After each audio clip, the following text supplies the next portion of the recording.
Okay, good evening everyone. You wonder why I'm using a microphone? Well, it's because we have a web TV, that's the reason why.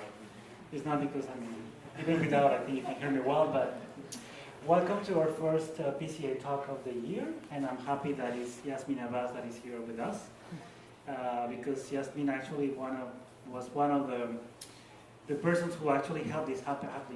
Thanks to her and to other chairs at PCA, actually, we created this event that has been running for 2 years now, I believe. Yes. So I'm happy that you're here. So for those who don't know Yasmine Abbas, she's a French architect and a strategic designer who explored the intersection between people, technology, and space. Her research focuses on digital culture and contemporary mobility, ecological and mobile design, architecture and e-motion, and design by sensory data.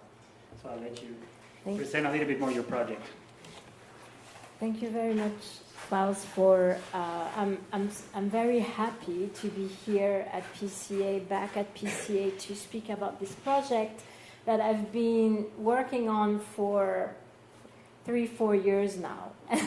Actually, when I started it with my partner, DK Osari, I didn't realize it would go on, and I think it's really much a life project. I'm going to talk to you today about the Agbogbloshie Makerspace Platform, which is a social design project. I've started it. We started talking about this project some time ago because we had a discussion about smart cities, and we both were interested in technologies and smart cities, and DK had worked in Africa for some time, and we were thinking smart cities are really not smart at all if they don't consider, because they don't consider the landscapes of waste that they generate. And so I had the opportunity to go to Ghana and visit a place that was incredible, that just left such like a big impact that we decided that we needed to work in that space. I just came back, so I'm a little bit jet lagged. So if I just say a little bit weird stuff, don't feel it's okay. I came back from the Seoul Biennale of Architecture and Urbanism. I'd like to thank very much Lucrezia Russo, who actually helped us with the graphic design. We presented the project in the production city part of the Seoul Biennale of Architecture and Urbanism. The co-curator, Jiun Wang and Yering Kong, did an amazing job at trying to understand what is a recycling network, understanding urban mining, going from urban mining and understanding how do you go from urban mining using transportation, local transportation in the city, transforming it using robots, and understanding the intersection between local grassroots makers and actual makers using architects and other engineers using robots. And that was, we had an amazing conversation. Our project was like somehow very much in conversation with similar project on the ground, and we're really happy to be there. So I landed in Ghana some time ago. I've been going there since 2009. DK has been living there for a long time. Agbogbloshie, the place I'm going to be talking about, is located in the middle of a city. So it's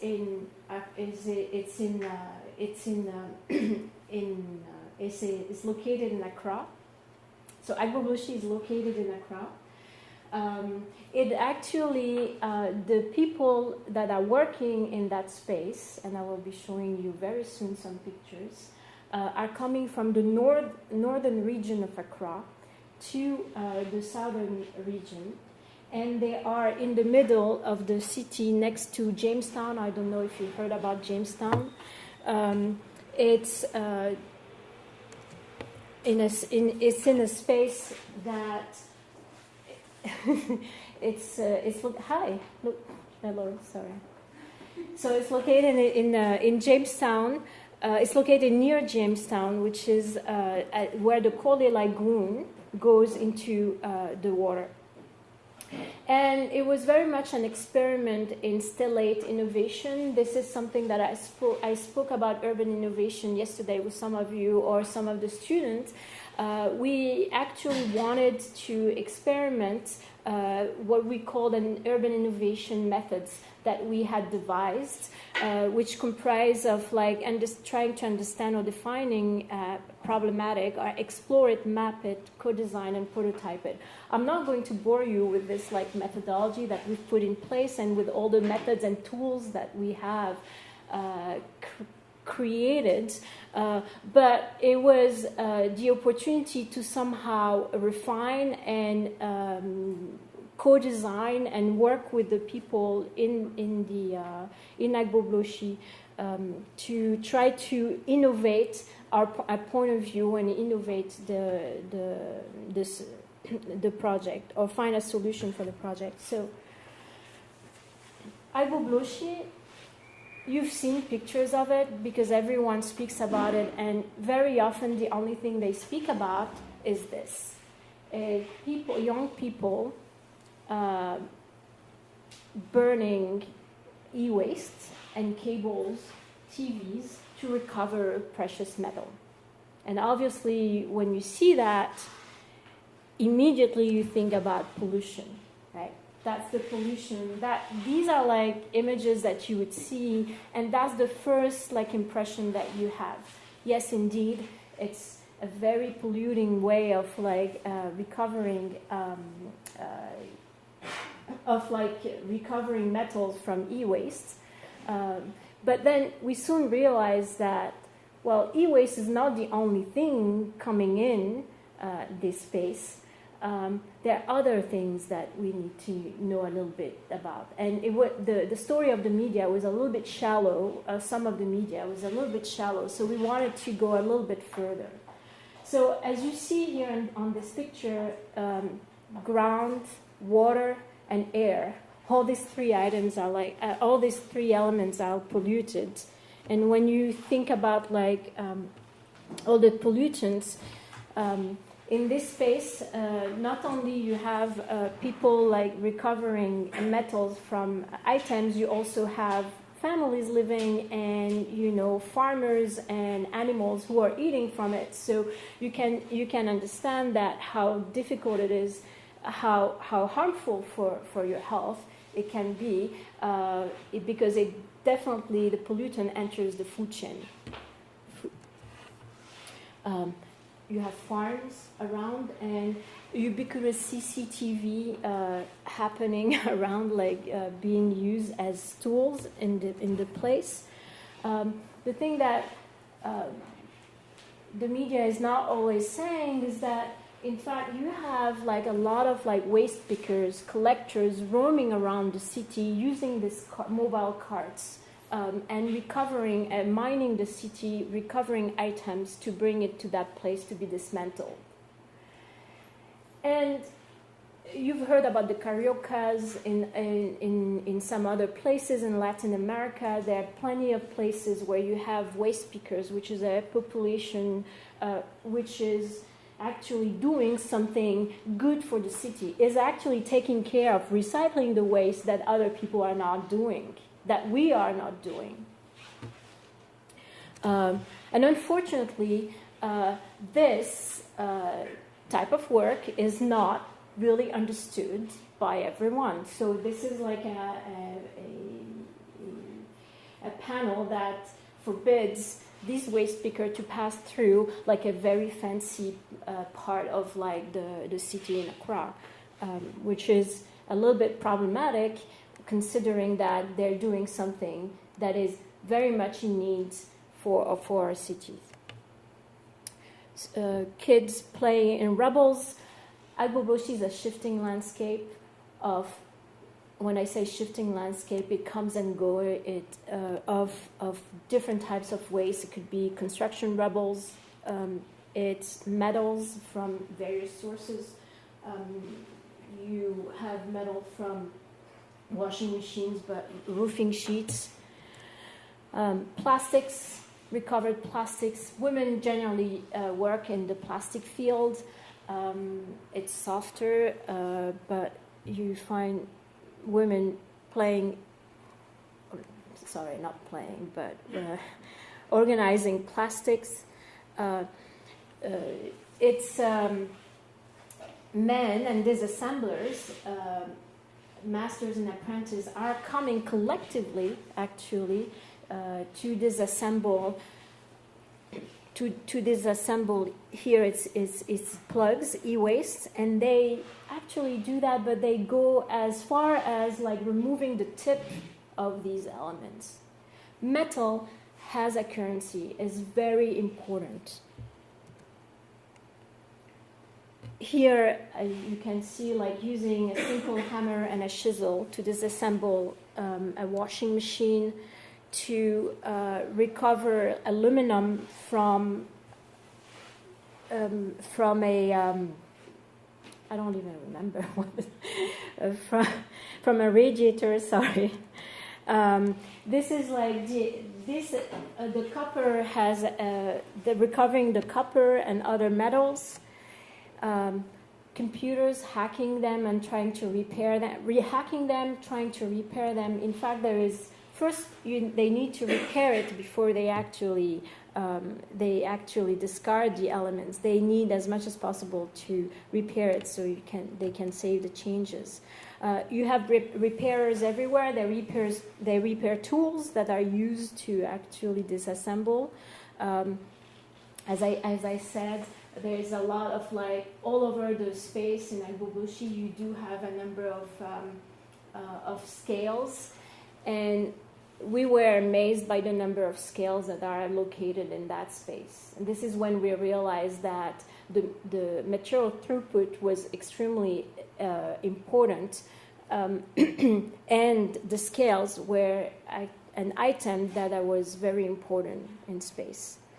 This is here, I don't know if you actually noticed, but this is like a bicycle-powered. It's a blower, and you activate it. It's used with a bicycle. It's that man is like creating chisel out of like metal pieces that are coming from car parts, and so this chisel is going to be used to disassemble other elements. These are car parts used for making dumbbells. So you do. It's quite extraordinary the number of items that these grassroots makers are doing. This is the metal used here to produce this generator is coming from the scrapyards, and they're creating a generator out of scratch. So this generator is also being used to disassemble and used for their work. It's a tool that they create out of scrap in order to scrap more. This is a type of workshop that you find that this person is actually melting aluminum that they scavenge in the scrapyards from radiators. And they're creating this aluminum pots that you see on the left of the picture. This aluminum pot are ubiquitous. That you find them, you buy them in the market. They're used to make like all the soups that you know in Accra, in Ghana. So you find them all over the country. And this workshop was located in Agbogbloshie. And again here, a last image showing that these pots that you see made out of like roofing sheets are actually going to be used to create cooking pots.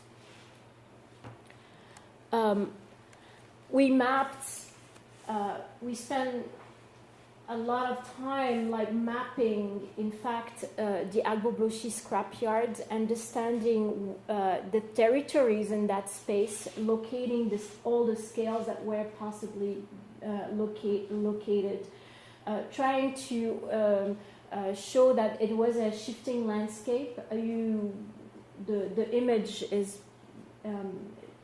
deserves to be a little strong. Crisper on the projected, but it's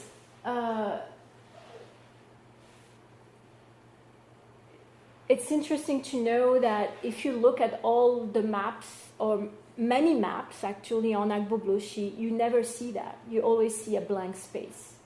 So there is a complete denial, or there's the idea that you don't want to see that space, you don't want to actually accept that there is such a space, or is always seen as something that is to be removed of that space. So the people who are in that space are always in danger of being evicted every other day. There are problems of eviction, and people are in danger of being evicted. However, it's a very, very active site.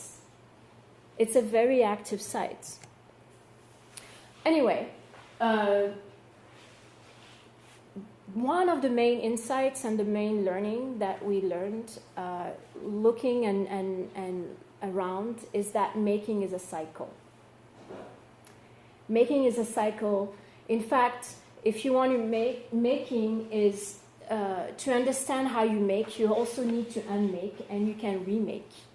And if you understand the material you're working with, you also have to unmake. If you want to link makers and unmakers, disassembler, as you see, you have to. The key is try to understand how you link unmaking and with making and remaking. So I very quickly sum up like the pictures.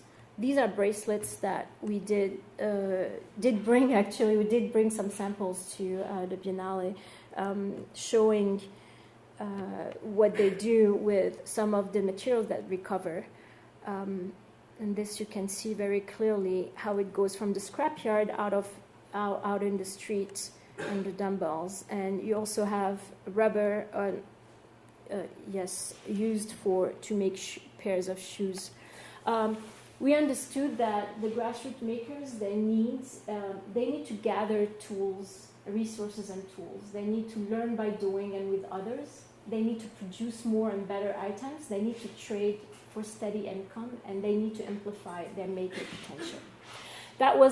These were the major needs, and I'm very much summarizing the whole research, but we wanted to have a solution to address. We wanted first to understand where we were going to and who we were talking to, and also to understand what were their needs in order to co-design with them a solution. And in order to gather resources and tools, learn by doing, produce more and better items, trade for steady incomes, and amplify maker potential, we actually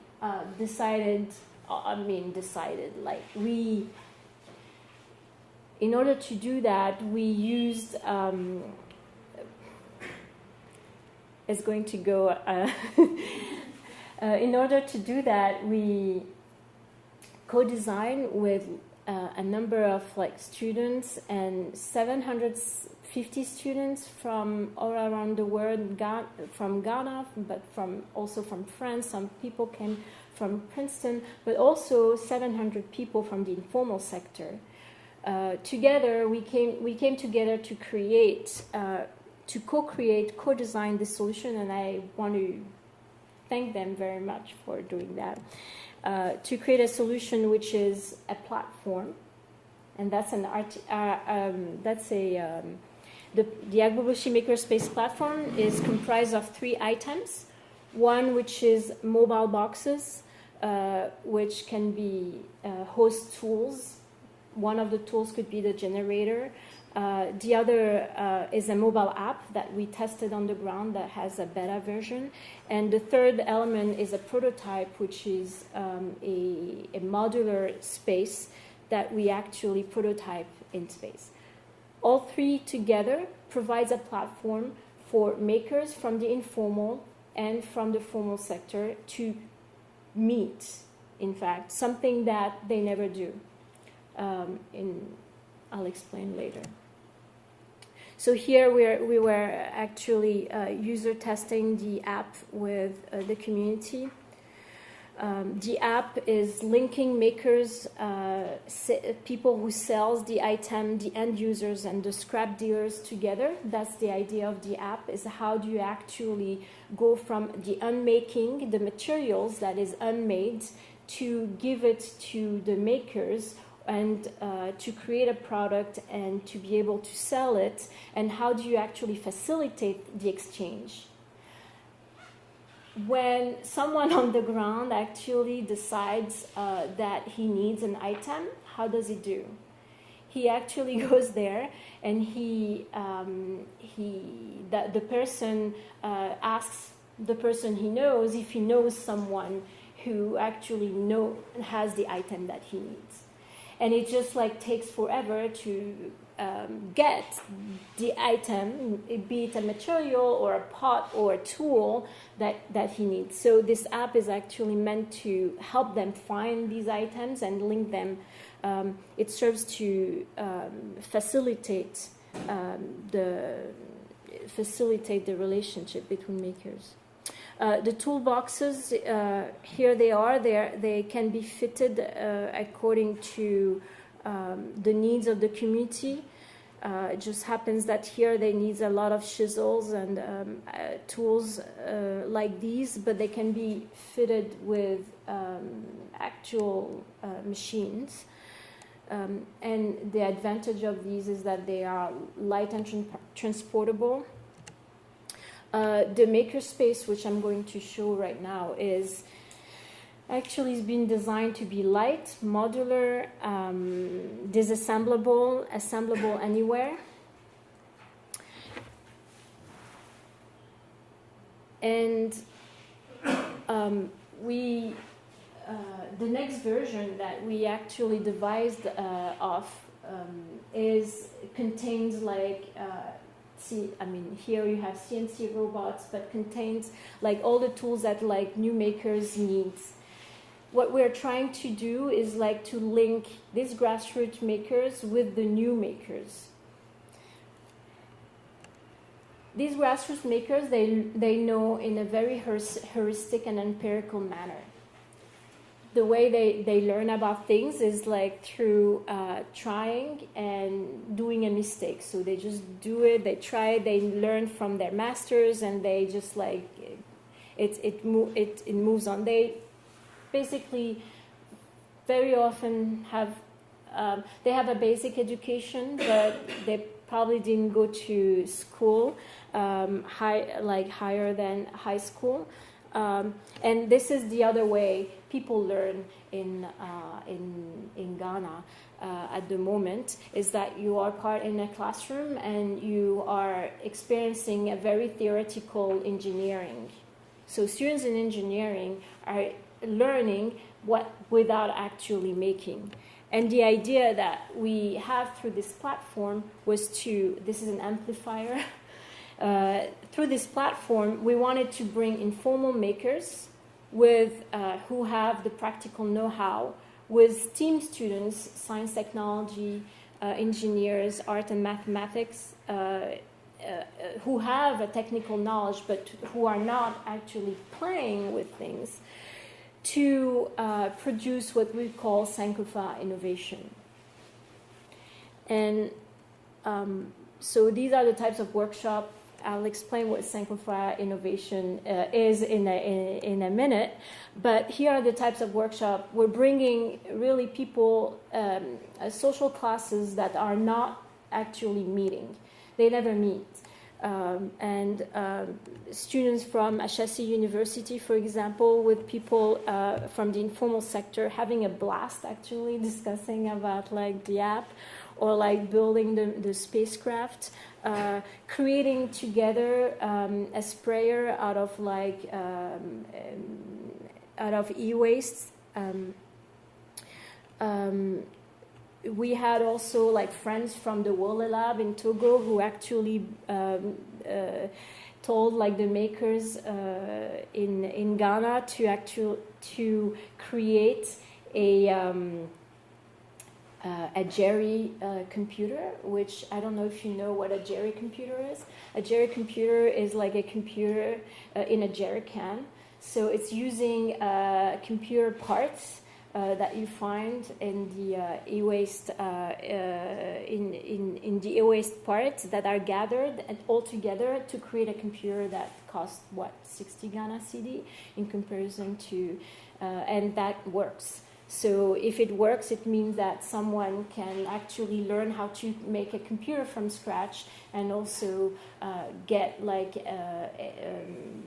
get to use it, have an education, and get to and learn from others. So that was a very beautiful moment where you actually realize that the peer-to-peer learning was very important. Students again like trying to. On the left, you see like a synopsis that's been designed by some of my students at ESA, is being used as an inspiration for students in Ghana at Ashesi University to actually think through the user experience of the app that they were doing. This is when I say. Linking unmaking and making in Agbogbloshie, you saw these women in the plastic in this plastic field. You do have and the men are using the machines to pelletize the plastic, but they don't go further than pelletizing the plastic and the processing.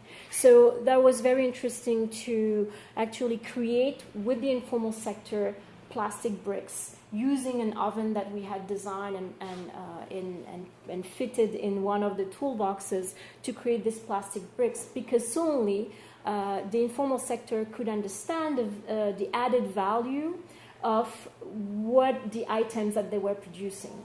Suddenly they realized that they could go a little further than just like pelletizing plastic and selling the plastic to the industry around in Accra. And following that, also something that would love to continue exploring.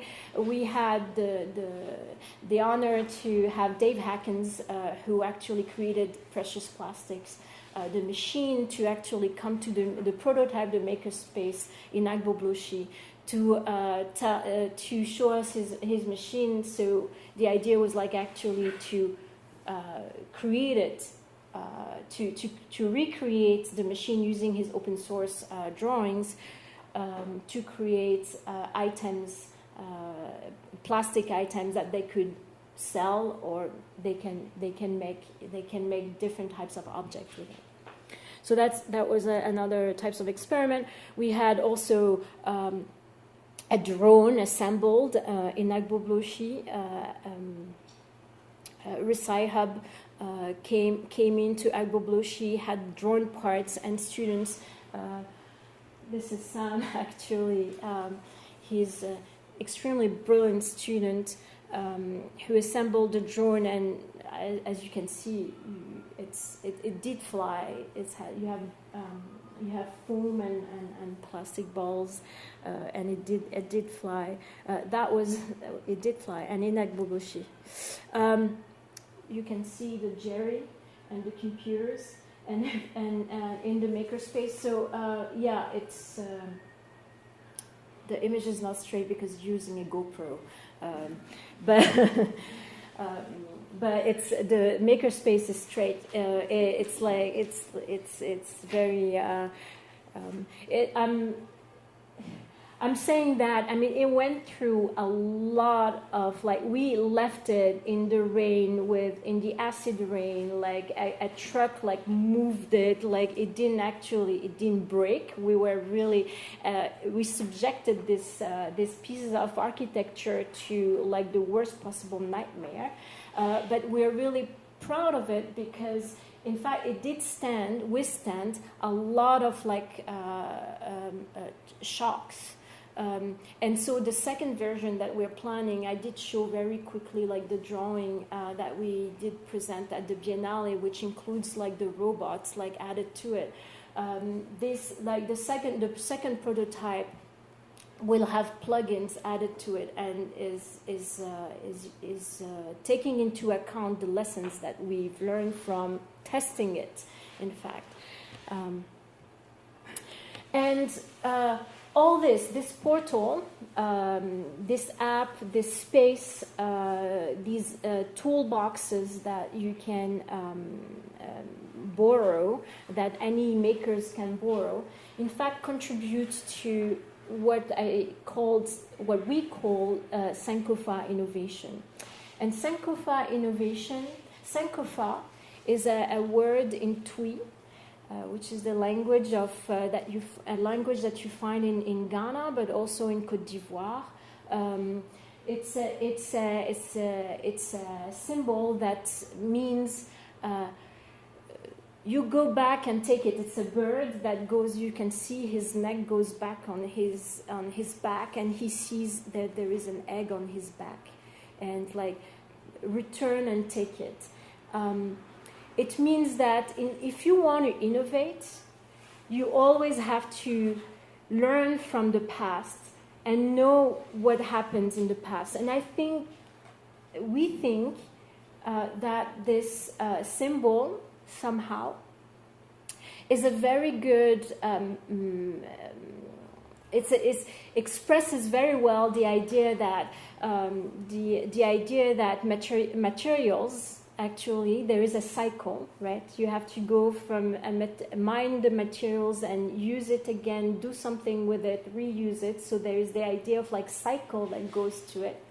But the idea that discarding, you can do new things with old things, that the idea of discarding, the idea that there is knowledge that doesn't need to be left aside, that we can actually learn from the knowledge that's been built up.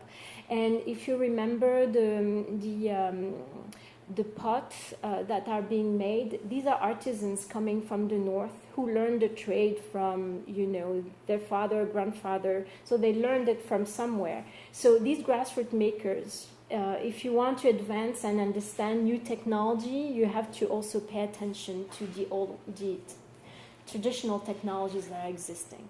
So I think it works really well to speak about, like, maker culture, like the relationship between grassroots makers and makers today, between technology, that the dialogue between traditional technologies and new technologies, and also the circular economy in which that we have to address and that we need to embrace, and the circulation and the material that goes from one place to another. So this is what I wanted to show you about. I wanted to show you that about the project. You can see more information about it. I wanted to show you maybe a video that's been done by Princeton students coming to the Makerspace. They had a task which was, like, to understand, to produce healthcare videos, and they did that with the informal sector. So that's pretty awesome, to create videos that are in Dagbani, which is, like, also a language, like, spoken in Agbogbloshie by students who were coming from the US. So.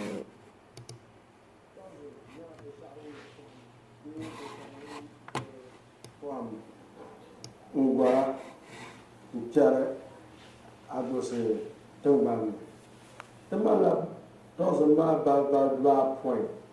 kamal deba balo kamal de yana yesha kamal de piara siman min dumane mpar sha dumane piara algo stuntu man ngran sha de moya la shilo dene denya za ayene denya to se denyire dalmanna tama ben sha ka tbona le ka sona gens karamanya ben sha do sha ben ka tbona le karam den tire do sha den ka tbona le ka sala de baya aluminium basha ne mine de bal pump. So there are like 8 of these, there are 8 of these or more of these videos. If you ever wanted to, Sam has been incredible. I mean, without Sam Sando, not the young man that you've seen, but a person who was our community agent, we wouldn't have been able to actually do this project. And many other people who actually helped us all throughout. And maybe a last one. You have never melted plastic before. They don't even know what equipment to use. Okay? Okay? I went to them and they said, okay, you are the professor, tell us what to do. And I refused. I said, I don't. Sorry. Let me try to put it back again. Okay? I went to them and they said, okay, you are the professor, tell us what to do. And I refused. I said, I don't know how to do it either. And I said, as Renee was saying, you know, it's a lot of it's about asking questions. Yeah. No, seriously. You know, young people are educated as if the education is having the answers. Yeah. Wrong. Yeah. But you know, I think if we take away the idea of process. Okay. Sorry, I didn't. And I think it's a good transition. Even I think we can go outside now and we'll just show you a little bit some of the work that's been happening. But like we said at the beginning, this is that don't judge it as if it's a finished product, because really it's the beginning. And I think actually we really have to thank the Coca-Cola Institute for hosting us here over the past 2 weeks, because it's actually been very magical. And I think that if you go as we go around and you talk to some of the people here, you'll see what's magical partly is the setting.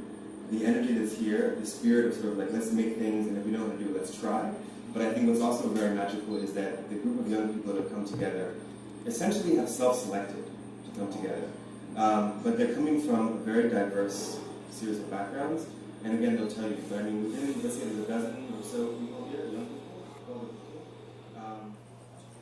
So this one. But I also think if he did quickly, that's what it did. I think if he did more slowly, it wouldn't have done that. Yeah. I think it's probably today they're going more slowly. Exactly. But this one yeah, exactly. But this one was you know what would be nice too probably when you do this is that you had that probably even this up on the other side is that you had a screw top thing that you put in there. So then you know what I mean? Then you could release it and take it out, and that would be flat and smooth, just like the other side is flat and smooth. You know?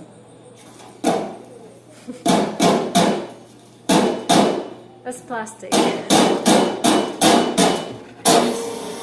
this was not heaven. That's why This was. also the oven, but this particular material we always get But this is the same as this. no. Plastics are, as we all know, they are synthetic polymers, different types of synthetic polymers. And they are generally considered toxic to the environment because of their non-biodegradable nature. But we want to experiment on the various methods to recycle plastics based on their characteristics, that's the physical and the chemical properties. I wanted to add that following this workshop, this student went on doing a PhD on how to recover oil from like plastics. So like reverse the idea. It gave her the idea of this. It shows how important actually this type of workshop, experimental workshop, are important. Oh, that was me. Yeah, sorry.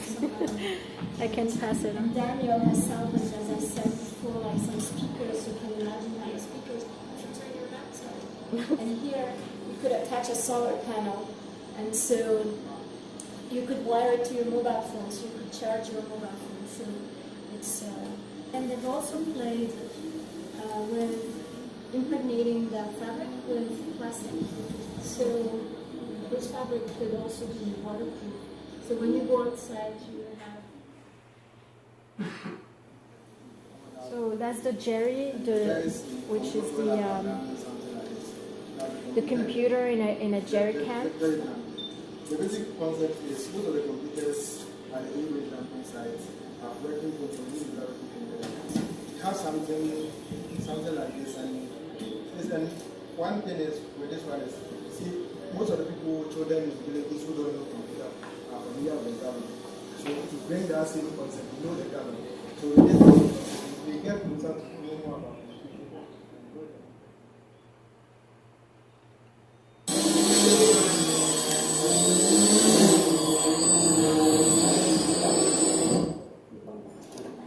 Currently, as you work on it, you get an idea. Like currently, the two ideas on the table are using the camera and using the air quality sensors. So we set the air quality sensors. With the current idea we have in mind, it would be, let's say, work done in cages. You have the skills and support of engineers all around, so you're able to do lots of things. So you do some small field tests in cages. Bring that down, do a field test in Agbogbloshie, and right now the construction of the meter, so you get the place to actually house it. And since you can automate lots of things, you could just run it and you can bring your data, plug it to the cloud. So basically, the drone was meant to be used to attach air quality sensors and to go around Agbogbloshie. You don't chastise them for having gotten the accident. The first thing the medical staff will do is stabilize the patient. So in the sense that Agbogbloshie is kind of like such an environmental disaster, and so far we haven't been able to completely contain it, but can we stabilize some of the damage, at least both to humans as well as to the environment? I mean, I think that's some of the attitude. And then from that point, you can try and restore the health. And also the project is really much about also bringing behavioral change to the place and so these items, these workshops, these exchanges, this conversation, they participate to bringing behavioral change.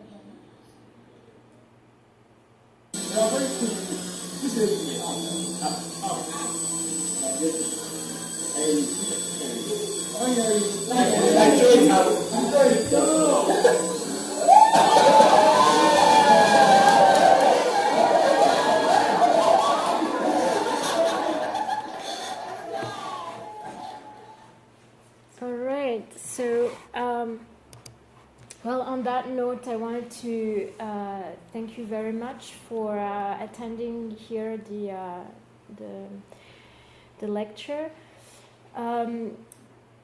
There's one thing that I wanted to add is that my background is architecture and DK's background is also architecture. But here, when we did this project, we went really beyond really our field of the field of architecture.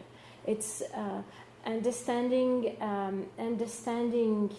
what it is and for whom we are actually working for, understanding that architecture is a system or a network that is linked to people, that it serves as a platform rather than just house something, was very important for us to explore. And as you notice is that this platform doesn't really, it works with the people, and if there is activities happening and constant like exchange.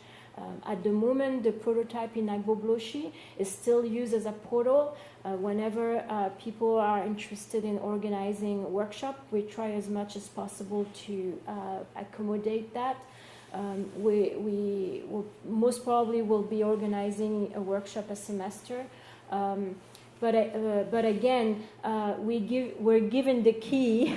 We have given the keys to the community on the ground. We're also testing what it means to actually let go of something. So this product is an open source product. It works. It works. You can download you can download the drawings.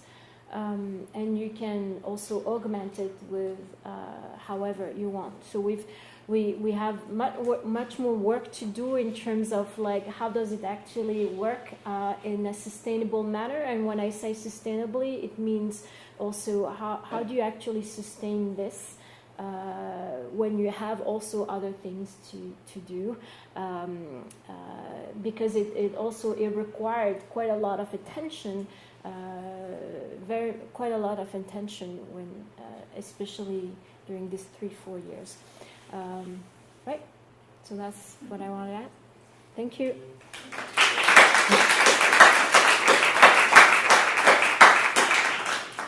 So before we move into the questions, I know you know the house. So Yes. You know what's going to be your first question, right?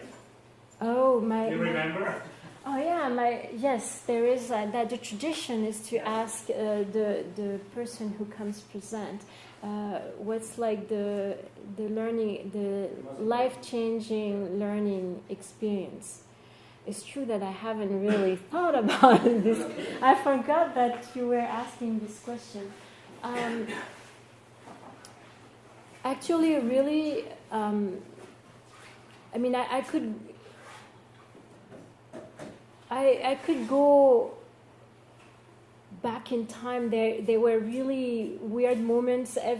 In fact, life-changing experiences for me were always when I had a professor telling me that, well, in order to do that, you will need to associate yourself with someone who knows the thing. And then it just never did work, so I took on the challenge of learning myself the thing. So when I was younger, I was very much of an artist, and then said, well, you don't understand anything about business, and then, I went into trying to do something for companies that were really targeted on making more money and business. And then, when this happened, there was always someone says, well, if you want to do that, you have to associate something. And I took on challenges that were challenges that I didn't think that I could take on.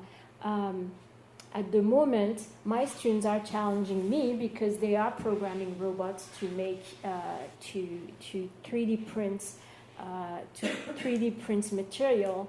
And I'm more and more actually attracted to the idea that, well, maybe I should try to learn how to program a robot. I'll never be as good as them, but it's always enabled me to have a much rounder understanding of, what is it that we're trying to do or to advance. I mean, it's great to be curious, I'm guessing. But then again, someone will tell you, but how do you focus? Where is your focus? And that's for the past, and this project definitely has been a great understanding. Solely just realized that, everyone has something to bring to the plate. And I've learned so much from people on the ground in Agbogbloshie, much more than I thought I would at the very beginning. And so it's a very humbling experience. Yes. Thank you.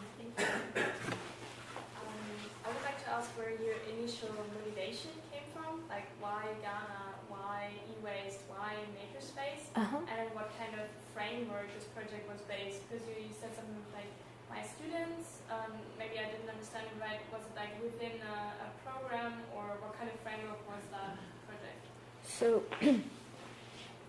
So when we started, before we actually worked on the project, I was already working with DK, who you've seen on the video, and who on an urban innovation methods, how to tackle urban issues. So he had already like built a city in Africa, in Nigeria, and he was actually working on another urban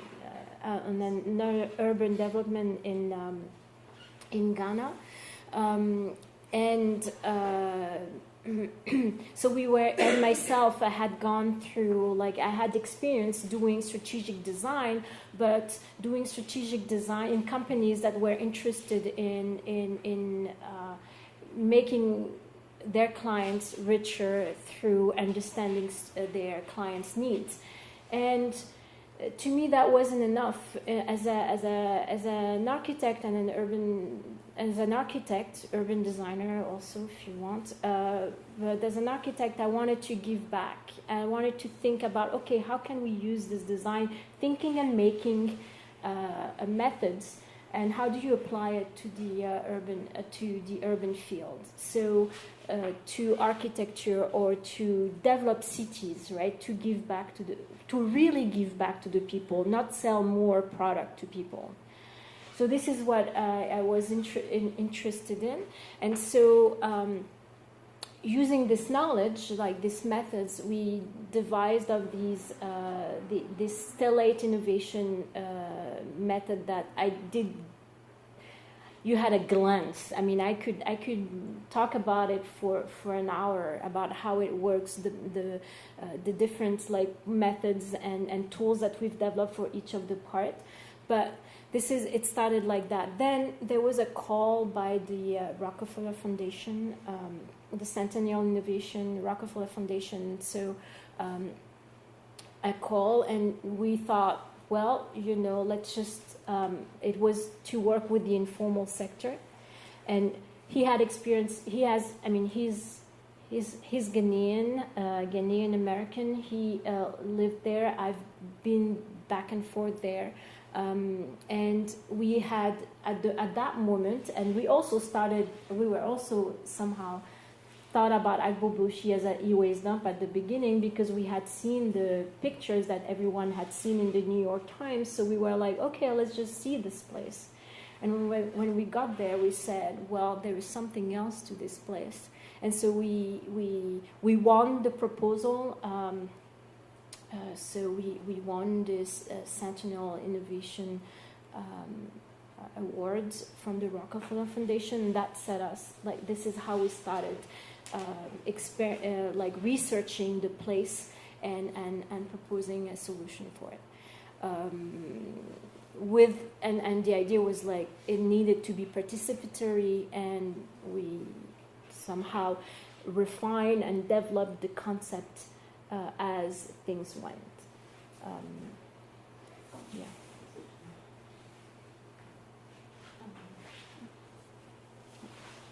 What was the community receptivity like when you went there? Like, did the people who were working on in these spaces, did they welcome you and your ideas to kind of create this makerspace? Was it readily received? Did you get any pushback? So it took us, I would say, a year to gain the trust of the community, because every single journalist on earth who goes through Accra has to go to Agbogbloshie and makes a piece saying that it's just like the largest e-waste dump on earth, which isn't. It isn't. As you can see, there's so many other types of things on the map. You can, if you look really closely, it's just like the e-waste part is just very minuscule. Sure, it's very impressive to see the burn, how it burns. So it took us a year, and the first thing that we did, and I think actually that's a funny story, we did it a little wrong, because the first thing you do when you start a project is that you sacrifice a goat So we did, okay, well, we'll sacrifice a goat, and then we had an imam. They're mostly from the northern Ghana, so they're Muslims. So we just decided to go according to their rituals and the way they were doing things. We had a goat sacrifice, but we had, in our haste, I guess, we did choose the wrong imam. So it was not the proper imam, so we had to ask for another imam of their choice to actually sacrifice the goat, and then from then on we actually started our project. And also it's just a matter of like that's the reason why this type of project is really hard to sustain. It's just like you have to be there in a lot, and just like face-to-face meeting is very important. You always have you have to be extremely committed to this type of project. I mean, we did show that we were, for our maker workshops, we are buying items from the disassembly. So we did bring things to the place. So there was like this makerspace that's been built. So we did provide with the means to we left something, so it's theirs. So there was always a conversation, and also the thing that I think they're young people, and they had young people coming, and they were like doing fun stuff, like makers, and they were making stuff, and they had a blast. So I think this contributes very much to learning through making, learning by making, learning with others, learning, and also, I mean, there are plenty of reasons, but yes, it took a long time, and I think the proof that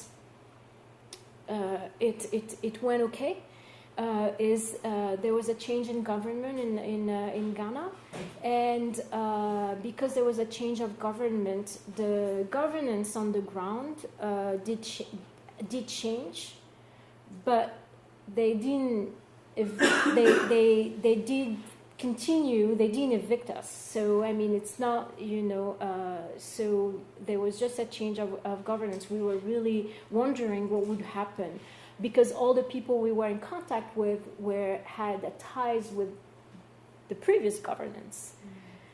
So that was also like, there was a moment where we were thinking, okay, all this effort, where does it go? And in fact, it's something that seems to interest still, or I mean, I think they appropriated that project, and we're really happy with it. Also, to be able to give it for grab, right? So it's just like, now how does it actually work? This is something we're experimenting with. I mean, we are of course monitoring what's happening. So. And like the receptivity of the students, like because you did something beyond. You didn't just look at like sustainability of cities, but you looked at something else too, which is relationships of populations of people who would be not normally associating with each other, by creating that education model of pairing the two students. Yeah. Was that something that was like, okay, yeah, this is like, the students were like gung-ho about it, or were they hesitant at first? Not everyone came, but we had students who actually didn't want to actually put their feet in that space, but some others did. They were very curious. They were very confident. In fact, they had so much confidence. It's very moving to, they had some confidence in us. They were just like trusting the process. So they came, and the geeks, the ones who actually wanted to make stuff, they all stayed. So that was like really, and that's very interesting, because like I did show you the students who was talking about plastic. She went on and did like higher education. She did a PhD on like plastic, or how to revert to the plastic process. But they're like, all of them have like continued in one way or another to somehow like explore some of the projects. Some are still like working on a wire stripper, like bicycle-powered wire stripper, for example, to strip cables instead of cutting them, or instead of burning them. Or so that's quite interesting if you seed some of the some ideas, and also when they defend the project is great, or when they actually react to some of the media, which is still portrays actually the Agbogbloshie as like the largest e-waste dump, and it's quite. You change the narrative. You start changing the narrative. These people are the next leaders, the next generation leaders. And that's how you actually, it's social design is something that probably takes, decade or more for the impact is slow. It's not an immediate impact. So it takes some time, and the next generation is definitely more aware and very active, actually. So in that field, of like sustainability and these issues that are very important. Yeah, I think the most difficult is to convince the older generation. Mm-hmm. Yes, If there are not other questions, you know that we like just to transfer the debate. Oh yes, okay, sure. Yeah. Actually, you can still go on talking to Yasmine and ask questions, but we are just finishing it's true. The official moment. Thank you. Thank you. Thanks for coming. And if you're taking this, if you're here as part of Paris Inside Out, will you come and see it?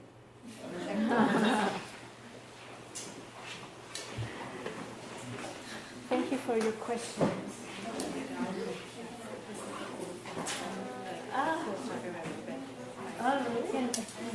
Sorry, I was like.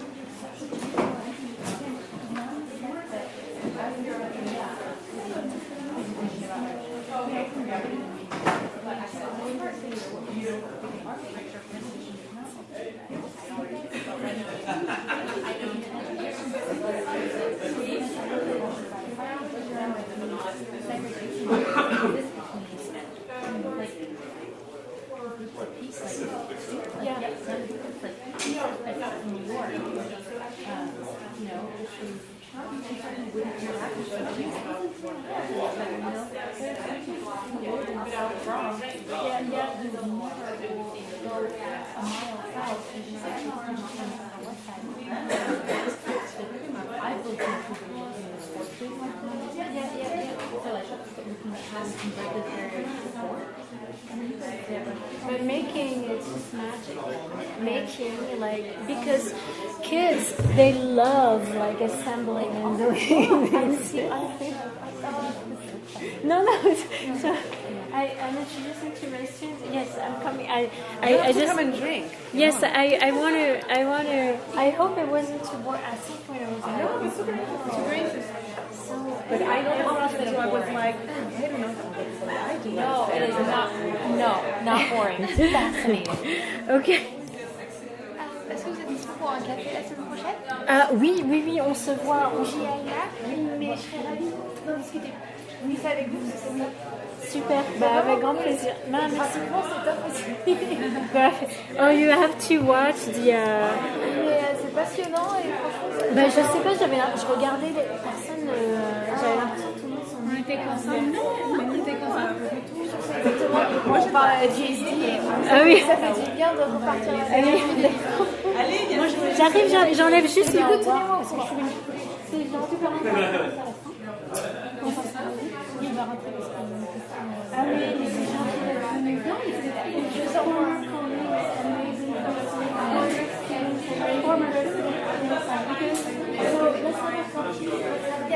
I will send you an email.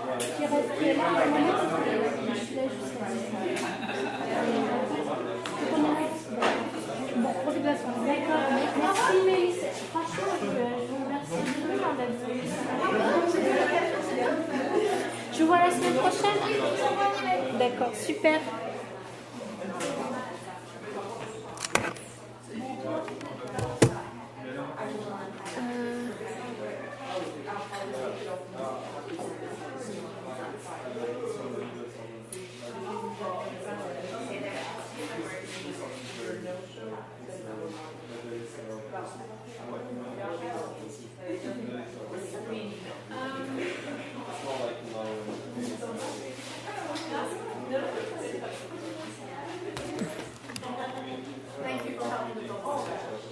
Where's qu'elle est là? Where is the key?